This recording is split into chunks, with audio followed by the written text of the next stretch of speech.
السلام عليكم ورحمة الله وبركاته. أهلا وسهلا ومرحبتين فيكم. راح نتكلم اليوم عن مرض نفسي اسمه الفوبيا. الفوبيا يعني بمعنى بالبلدي يعني الواحد معقد عنده عقدة نفسية من حاجة معينة. في ناس عندها فوبيا من الأماكن المرتفعة، الأماكن العالية. في ناس عندها فوبيا من بعض الحيوانات. في ناس عندها فوبيا من بعض الحشرات. من ايش بدي اقول لكم، من الاماكن الضلمه بتخاف.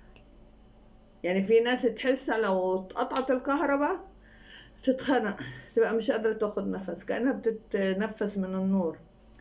في ناس عندها فوبيا من الطيارة، لما بتركب الطيارة على أساس إنه الباب مسكر والطيارة عالية فوق وحد بيسوق ومش راح يقدر ينزل براحته. يعني إيش، هم بدهم يفتحوا الباب براحتهم وينزلوا براحتهم.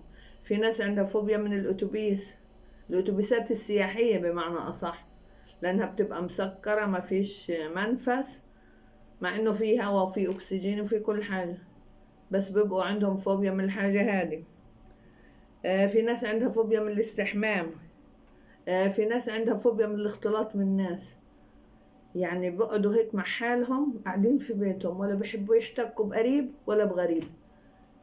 أحيانا بتكون نظرية صح بس ما تجيش من مرض نفسي، وبقول لك بعيد عن المشاكل وبعيد عن القال وبعيد عن قلنا لا، فبريح راسه.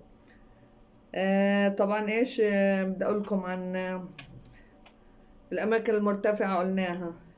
آه الحشرات، بعض الحشرات ممكن من دبان الواحد يبقى عنده فوبيا. طبعا هذا مرض نفسي زي ما قلت لكم. الفوبيا ممكن تعالج نفسك انت بنفسك، تقعد مع حالك. طب انا ليش بخاف مثلا من الطياره؟ ليش بخاف من المكان المقفول؟ ليش بخاف من كذا؟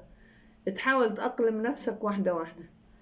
ما عالجت حالك من الفوبيا، عليك مراجعة الطبيب، لازم تروح للطبيب، وإن شاء الله ربنا يشفي الجميع ويبعد عنا الفوبيا يا رب. السلام عليكم ورحمة الله وبركاته. لايكاتكم، اشتراكاتكم، تعليقاتكم.